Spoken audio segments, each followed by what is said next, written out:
Good afternoon, ladies and gentlemen. Thank you for staying in this late afternoon. My great pleasure to give this last keynote lecture today, and I would like to thank the organizers for giving me this opportunity. But I wanted to give my best suit the honor to come with me today to give this presentation, but my luggage stayed lost in translation between Berlin and Stratford, so my team will have to do that. Today I'm going to say a few words about our doctoral program in Berlin, and in particular I would emphasize how we tried in this program to enhance the interdisciplinary research. But first, please allow me to give a few words of introduction with my person because it's relevant for the topic.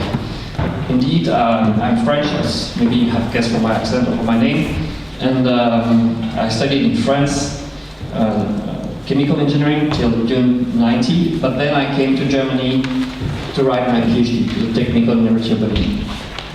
After the PhD, I went through different positions in different research institutions in Germany, but then I came back in 2007 and became founding member and director of the doctoral program that I'm going to present. This is the name of the program, Berlin International Graduate School of Natural Sciences and Engineering. And so my motivation is that during my PhD in Germany, I had some difficulties. It took much longer than I thought. At that time, there was only one model for writing your PhD. You would try to find a professor who would take you as your supervisor, and he would give you the topic you should work on. And this topic was typically very monodisciplinary, and you had very little contact to other groups, and also actually very little control about the quality not only of your work, but also the quality of the supervision. And you were very dependent on the chosen professor. Everything was in German, and the most of it was in German. I had to learn German quickly, which is a good thing, in fact, but it's also a factor which makes it a bit longer. Germany is very bureaucratic, and most of the people in different administrative places could not speak so good English, so it was also a little bit difficult. I didn't get so much support from the group, and the funding was also more or less my problem. Professor helped a little bit for the beginning of the PhD, but then I had hoped that he would head further, but I had to find the funding for the last years. And I had also, because there was no real budget for the PhD, I had little opportunities to attend conferences abroad and give talks. So altogether it took quite much longer than I had expected. It's not always like this, it was not always like this, but in my case it was not really positive. Things started to change with the installation of a new program called Excellence Initiative. And it's a lot of money which was provided by the German government to the German universities to promote the quality of research, the quality of supervising for young scholars, to enhance the cooperation between disciplines and institutions, and internal cooperation and international appeal. So there were 3 lines of funding, and our university applied for the second line of funding called Cluster of Excellence, and the school that I'm going to present you is this doctoral program of this Cluster of Excellence. So the idea is to try to gather people from many different universities in Berlin. Berlin has a chance to have at least 4 universities, and we looked for people in all these universities who were working on the same topic, which is catalysis. So the host university is the Technical University of Berlin. There are 2 more, Humboldt University and Free University. 1 university in Potsdam, which is very close to Berlin, and 2 research institutions from the Max Planck Society. And the team was about 250 researchers working in 4 different groups, and representing the field of biology, chemistry, physics, and chemical engineering. Topic is catalysis. I'm not going to explain in detail what it is. Samira will explain a little bit more. But just the idea, classically there are three fields of catalysis: homogeneous, heterogeneous, and biological catalysis. And we wanted people to work together, which they usually do not do. So, concerning our research program, we had 4 research bands, and each of these bands typically was composed of biologists and chemists. At the top of the band, there were the people doing the basic research, theoreticians, for example, and at the lower part of the band, you find the chemical engineers, typically trying to use the result for an application of the industry. One of the very big success of this cooperation is that we could attract BSF to build a so-called joint lab with UNICAT, and they invested altogether BSF to, on the state of Berlin, invested 40 million euro to build new labs, approximately 1,000 square meters on the TU campus. And currently there is a team of 15 postdocs and PhDs working there. Back to the school itself, it was founded almost 10 years ago as doctoral program on UNICAT, and we started to deliver the first scholarships in October 2008. And since then, we've been delivering 4 to 9 scholarships every year. And in addition to this, we also recruit some additional associated members to the program. So these are batches of 10 to 15 people starting every year in October. And so it's a small program, but it's a pilot program where we are trying new things. And altogether we have had something like 124 students, 123 students, 73 already finished. The mission is not only to recruit excellent students worldwide for PhD in a UNICAT research group, also provide them with excellence condition for their PhD and help them finish in reasonable time and find a good position afterwards. There are additional tasks and challenges, as already told: the enhancement of the interdisciplinary research, the support of internationality, and the support of gender equality. So here are a few features that I wrote down. What did we do to try to fulfill this mission? First, try to change a bit the recruitment strategy. Typically, normally, the professor did not could advertise for his position on his website, but now we have an office which advertises the position for the scholarship for the whole UNICAT faculty for 40 groups. And one advantage is, for example, that even the young professors, which are not yet maybe not well known, can have access to very good students. And so we advertise for job portals, participation at recruitment fairs, and talks in front of diverse delegations. We also recruit the people as a committee. This committee is composed of different representatives of the different institutional disciplines present at UNICAT. And so the deadline for application is always mid-January, with a website where the people can apply online. And then we select the best people for an interview in Berlin. We prefer to pay for the trip of the candidates to Berlin, but be sure that they satisfy our criteria. And then we choose the people on the basis of their potential. So they have to have a master in a relevant field. They have to have excellent marks and also very good English proficiency, but in particular they should also have soft skills like good presentation skills, a nice personality and interest in the international atmosphere, and the ability to look over the edge of the plate. It's very important. So in order to, what we did also, we modified a bit the curriculum Okay, maybe we have a different definition. Meaning that normally the typical PhD in Germany, you had only the research phase. There is absolutely no course in the normal PhD in Germany.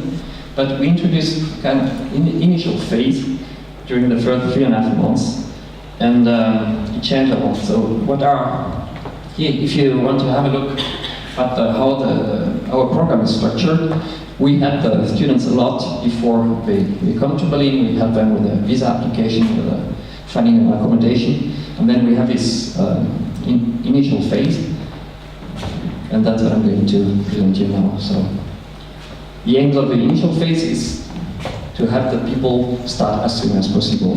When I came to Berlin, it took me half a year before I was able to start with my research.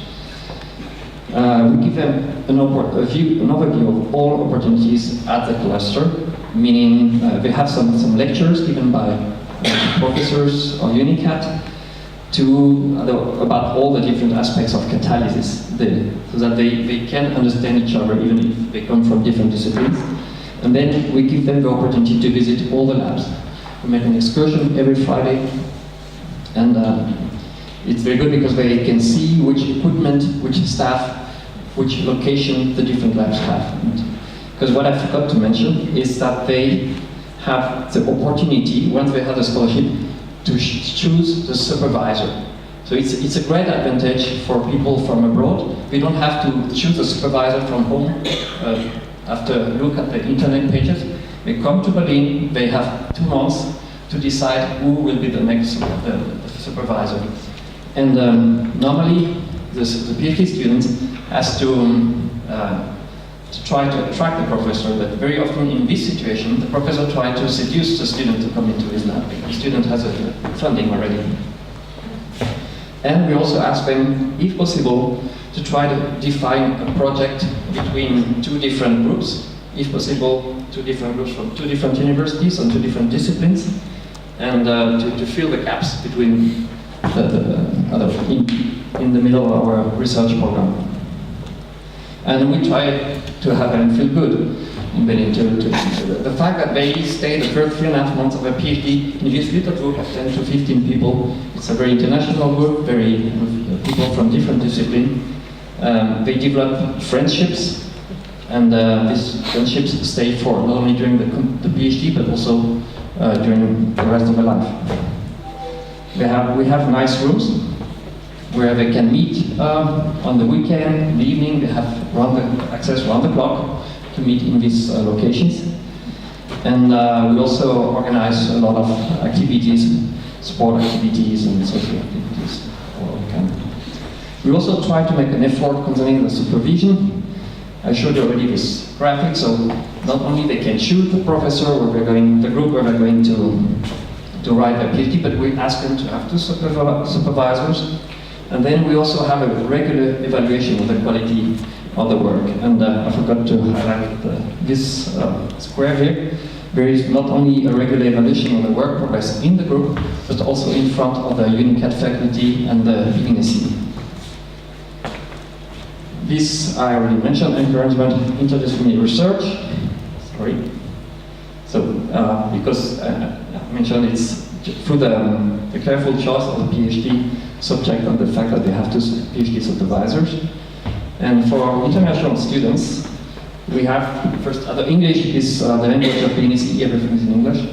But we also have intensive German course at the beginning, because we think that it's important when you come to a country to learn the language of this country, and it helps you to integrate. And they also receive continuous support from our office, and also we have a buddy program. In particular, in conflict situations, I have a very close relationship to all students, and they know that they can come to me and I try to find a solution. Most of the time, it's a problem of communication.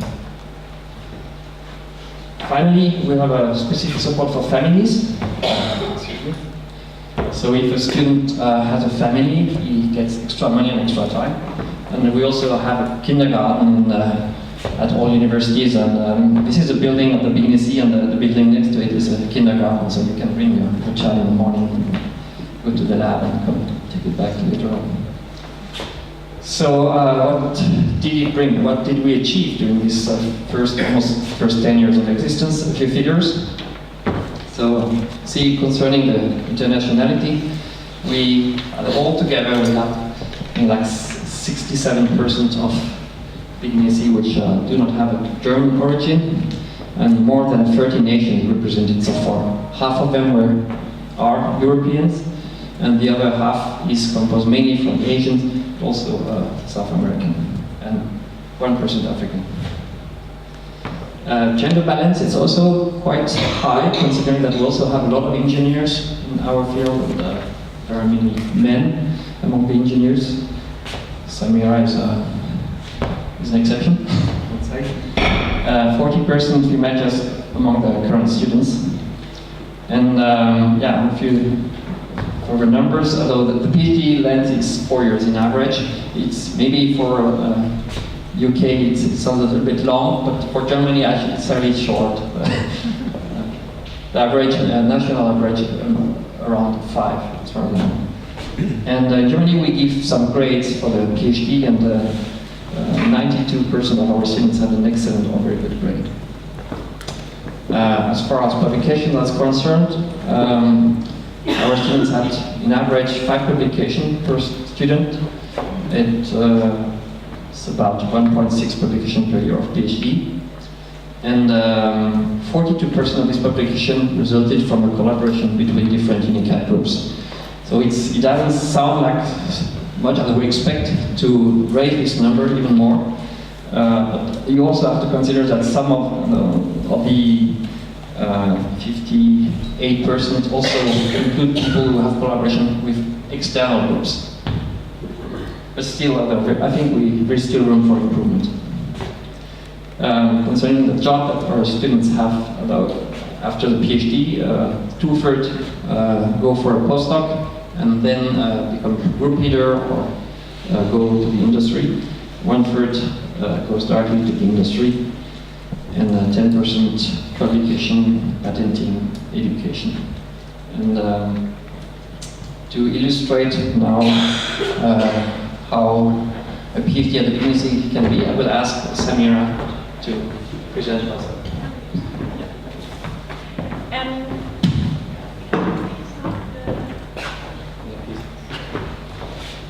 Good afternoon, ladies and gentlemen. It's my great pleasure to be continuing this presentation. During my presentation, I would briefly explain you what I'm doing basically during my PhD research, and beside that, I want to explain you how I'm benefiting from the excellent cluster, the program of BIG-NSE, which was explained in detail by Dr. Lonjaret. First, a few words about myself. I'm Samira. I'm originally from Iran.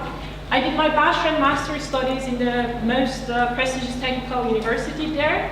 And in 2013, I was honored with a BIG-NSE scholarship. I moved to Germany and I started my PhD work there. My PhD topic is mainly focused on activation of methane, and more precisely on a reaction called oxidative coupling of methane, which I would explain you shortly in the following slides. First, starting with the motivation. To do that, I have already this really beautiful picture of the Earth in the night, and the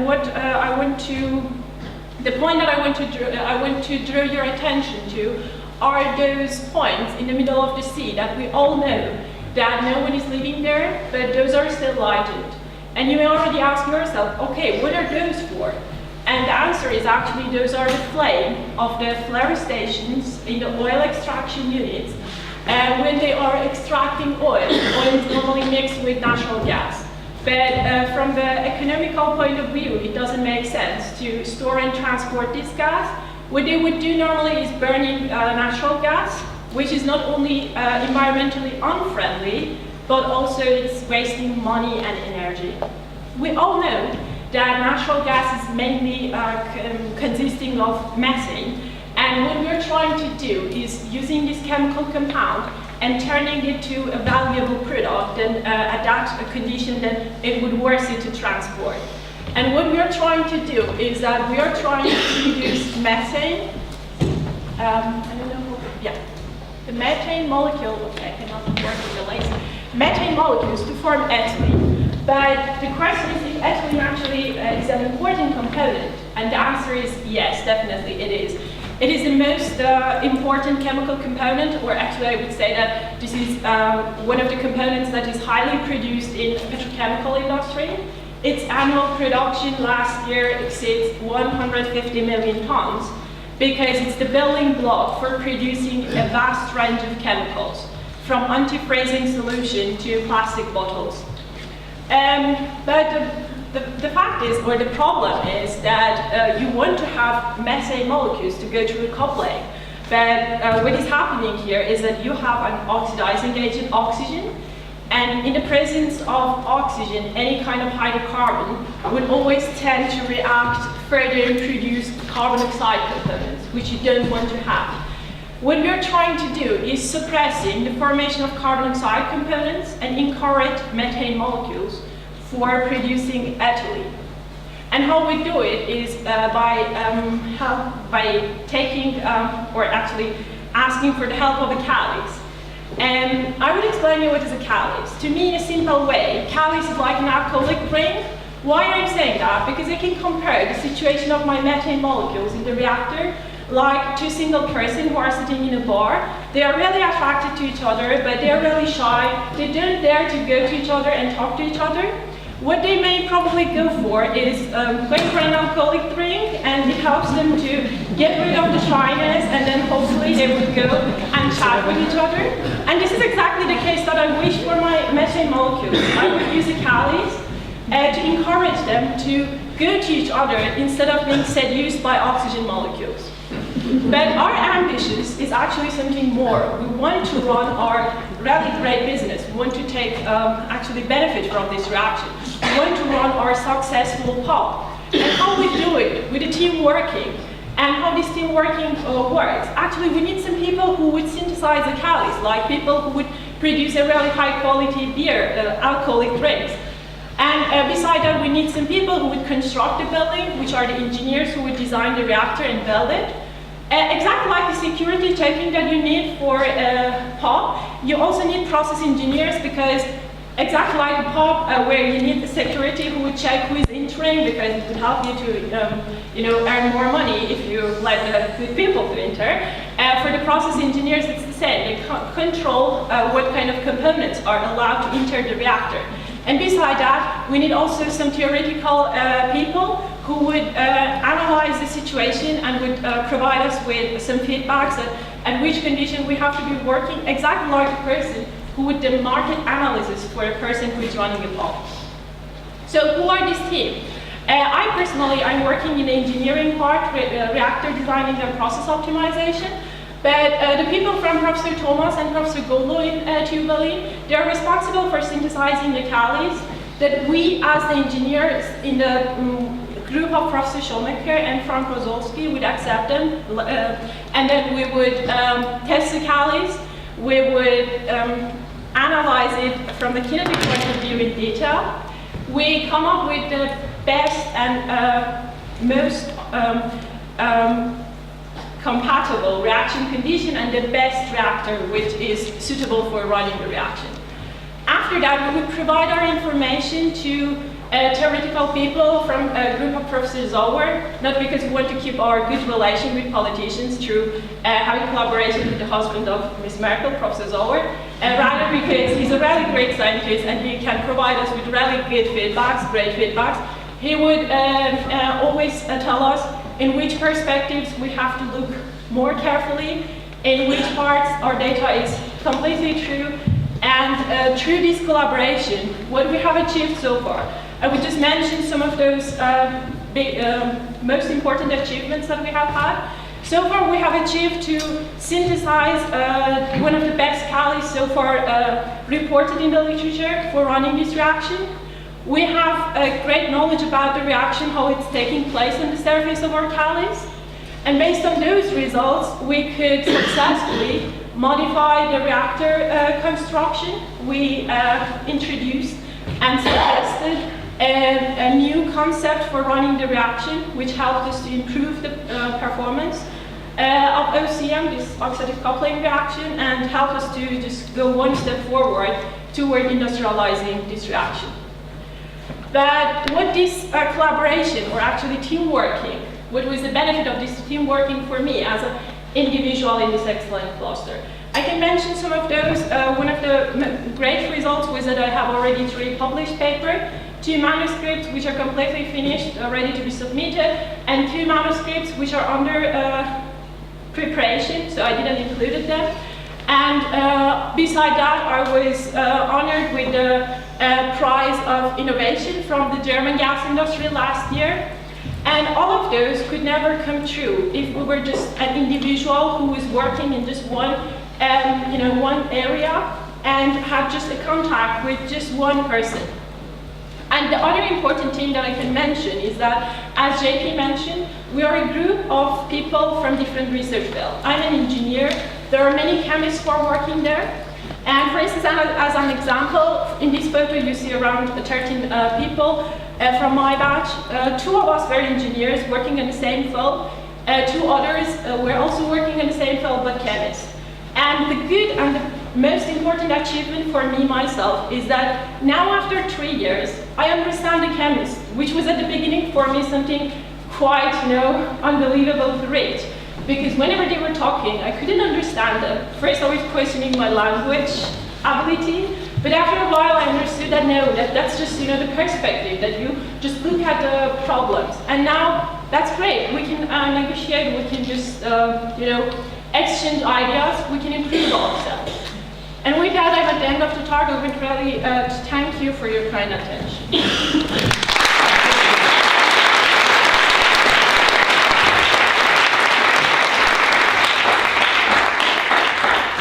Thank you both very much for an excellent presentation and an example of what you can achieve when you work together. Some of the conversations we've been having, I've been asking questions about whether bringing different disciplines together, it takes maybe longer to develop some expertise and to develop some outputs, but I think we have some evidence here that it's very successful, so thank you. Time for comments and questions. Does anyone have any comments or questions they'd like to pose to our speakers? Microphone here, if anyone wants to make any comments. Yeah.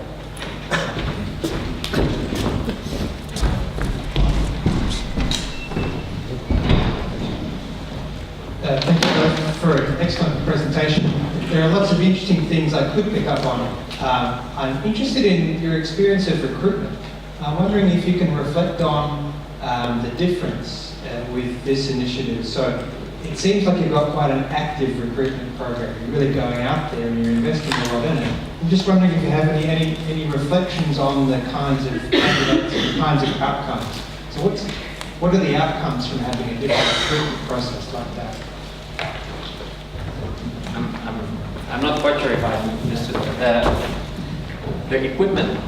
Sorry. Are the candidates different, using different recruitment? Yes, they use very different equipment. That's why they also have the opportunity to go through the different labs at the beginning, because every lab is put differently. Some have similar equipment, and it's also a knowledge which is interesting. Because if you're in your PhD and suddenly your gas chromatograph doesn't work, you know that the neighbor or the professor in one of the partner institutions has the same equipment, and you have contact there, you know some students, then it's very easy. You just ask, can I come tomorrow and measure? And before this, we had a kind of competition between the different universities. Now they collaborate. So it's absolutely no problem. If you need to measure something and your equipment is not working, you can use the complete equipment of it, the complete cluster. And you also learn sometimes new equipment, although you had no idea that something is possible, but the biologists have an equipment that you did not know as a chemist, and suddenly you come up with new ideas how to tackle the problem that you have. I think Nigel was also interested in how you select and identify people for this kind of program. Selection process. Well, we advertise different places, but we get much more application that we can reward with a scholarship. To give you an example, we have something like 5 to 10 scholarships every year, and we have up to 500 applications. And we have a pre-selection. We have a jury of 10 people. I kind of pre-select the people who do not fulfill the principal conditions, but then I send the applications online to all the participants, and I give them to give a ranking to tell me what I think of these people. And then we have a meeting where we select the best 20 candidates, and then we invite them to Berlin, and then we have an interview in front of a jury of 10 to 15 people, and we have some general questions, and then questions about how they see their future PhD within the UNICAD cluster. It's very important for us to see if they know what we're doing, if they have already start thinking what could be their contribution. And what I forgot to mention in this presentation, at the end of the initial phase, we ask also the new PhD students to present their PhD work plan so that they can get feedback from all the UNICAD faculty, and new ideas how they can improve the planned research. It's also important.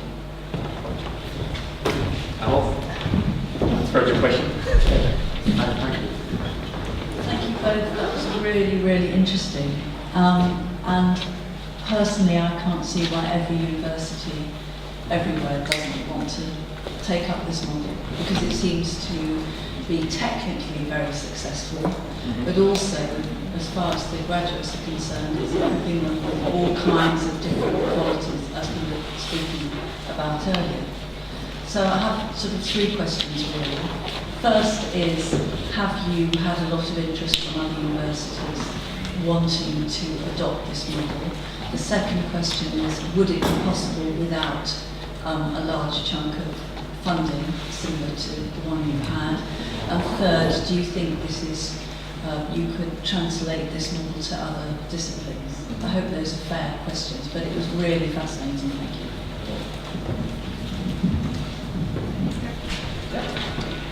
Just regarding the third question, I want to say something. And I should confess that this model is working very good regarding the team working, because in UNICAD, or actually in BIG-NSE, it's really important to divide the tasks between students. Okay, I'm a person who wants to have collaboration, but I also want to be able to graduate, and I want to work in a really safe condition that, okay, when I talk about my ideas with other students, this is still my idea, we are collaborating. I will not end up to see that in one other day, okay, one other PhD student is exactly working in the same team, working on the same topic. And what is working in BIG-NSE is that, okay, people are working on the same topic, as I mentioned. In this picture, 4 students are working on the same reaction. But what is really important is that, okay, whenever I, as an engineer, want to do something that a catalyst synthesis person is doing, and my supervisor tried to, tell me that, okay, you have to collaborate with these people. You cannot just individually start to, enter their field. You have your collaboration, you are safe, you have your data, which belongs to you. I have collaboration papers published in collaboration, but I still have my own data as well, who I definitely know, even if I go to a meeting in a PhD colloquium and talk about them, no one would publish them. That's something that helps a lot, that this idea would work. That's something. Yeah, I may also say something about this. I think that you can transfer this to very different topics. You have to find a topic which can be searched by different disciplines. You have to have, I think the cluster should not be too big, should not be too small either. I mean, I told you we have something like 5 to 10 new PhD students every year. If I was taking more, then I would have problems maybe to put them into the different groups, because the groups have also a limit of acceptation of supervision, capacity, and also room. lab capacity. So I think that's 250 for a school with something like 10, 15 new students every year is a good figure. But one point is the money. You need some money, because this possibility to have a scholarship, to give a scholarship to somebody who then chooses a group, it only works if you have the scholarship, if you can deliver scholarships. If the scholarship is bound to professor, of course, he will only give it to somebody who is coming to this group. So you need some money, a little bit more. Okay, I guess that may be a side. Okay, well, I think at this point I'd like to say thank you very much to both of our speakers, Jean-Philippe and Samira, and of course they'll be here for the rest of the conference if you'd like to have further conversations with them. So thank you both again very much.